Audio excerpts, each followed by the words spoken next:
the riff, I presume. If you're like me and you are a trendy, genty metal kid and you really like headless looking guitars and Strandberg shapes and the Kiesel Vader and the Mayonnaise guitars and all those crazy expensive guitars you just can't afford because you have a regular job, I think I found something that you should check out. This is the NK Luminous guitar.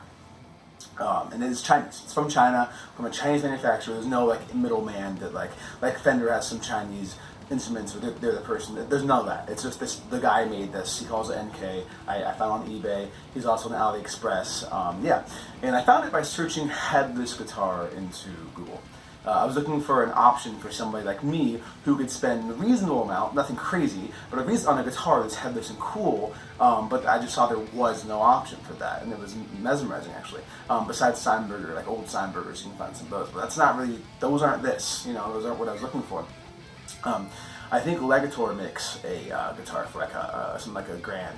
That's headless, but Grand is still a lot of money, and I was looking for something more of the price range, of like an Epiphone or something small and a budget headless, and that isn't really a thing, except for in China, when they make them in China, and they fucking make them pretty well, I will say. I got this about 6 hours ago, you know what I mean, so keep that in mind. I just got it, so there was some buzz. That being said, I have owned so many guitars in my life. I've been playing for 15 years. I've had, Gibson Les Pauls, Music Man, Ernie Ball Silhouette. I've had Comparison Horace. I've had so many guitars. It's crazy. I've played the best. I've played the worst. And for $270, this is fucking crazy. It's insane. There's a flame maple neck. The flame maple fretboard, spalted maple top. That's fucking fantastic. There's rosewood knobs, there's coil taps, there's lumen lays. There's so many cool little features that would cost asinine amounts of money for custom work, like lumen lays are expensive, like a flame maple neck is expensive. It's expensive, it costs money, and a lot of money, but not with this. This didn't cost much money at all, did it? I was kind of hesitant to buy a Chinese guitar because you've always heard they're hit or miss, and I think that's fair for all guitars, honestly. I think it gets a little overplayed with Chinese guitars, and I think it gets a little racist when you start talking about guitars being terrible because they're from China. Well, and Strandberg Classic is made in China, so let that sink in for a second. And I've played plenty of guitars that are made in Indonesia, made in Korea, made in Japan, made in Mexico, and it's like any other guitar. It's going to be good or it's going to be bad. The location isn't super relevant all the time. And I do understand that when a guitar is made in, say, Korea or something like that, the checklist is a little smaller, the inspections aren't quite as thorough. I just don't feel as though it's quite as much the case as it used to be, considering if you go into a guitar center these days and play a offshore guitar and then play an American guitar, the differences are incredibly small, and it's not really worth that price, in my opinion, to buy a custom shop guitar when you can buy something that's $270 that at the very most would take a local luthier to fix up the small problems that exist in the guitar if you care enough to do that, which I don't think I do, honestly. It's fine. That being said, let's give it a thorough look over. Alright, so what we have here is a spalted maple top. I don't think it's a veneer, actually. I think it's a legit top. That's the piece of wood they used. So it's pretty thick. Pretty cool. That would cost $400 at Kiesel, for the record. They have their pickups, which you just heard, which I think they're called Arctic or something like that. And they're fine, they're a lot better than I thought they'd be. The hype behind Chinese pickups is real, people hate them.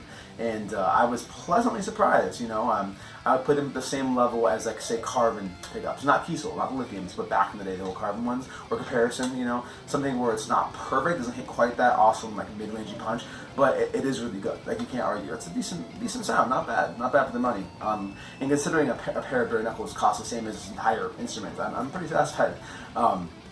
Has rosewood knobs, which I thought was kind of cool, with coil tapping, which is kind of nice. 3-way switch. I think these are stainless steel frets, if I recall reading correctly. Has a bone nut, which I think is legit. It looks like a bone nut to me. There's not really plastic looking at all. I don't know. Could be wrong with that. I don't really care. Yeah, and fucking A.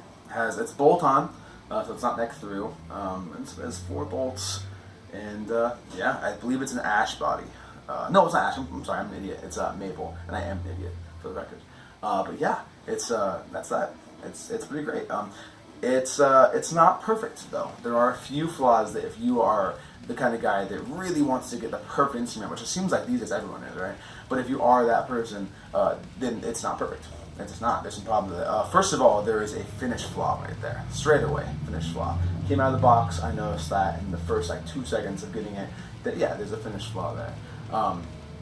And some of the paint drips a little bit. Like if you look up in the corner here, I'm not sure how I can see it, but some of the paint is not perfect. It's not going to be perfect.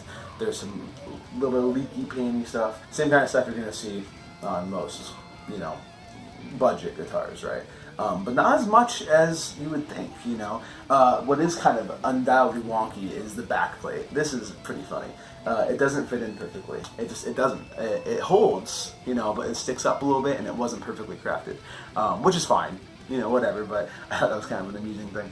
But yeah, other than that, it plays really well. The fretwork is pretty solid. It's not sharp on the edges.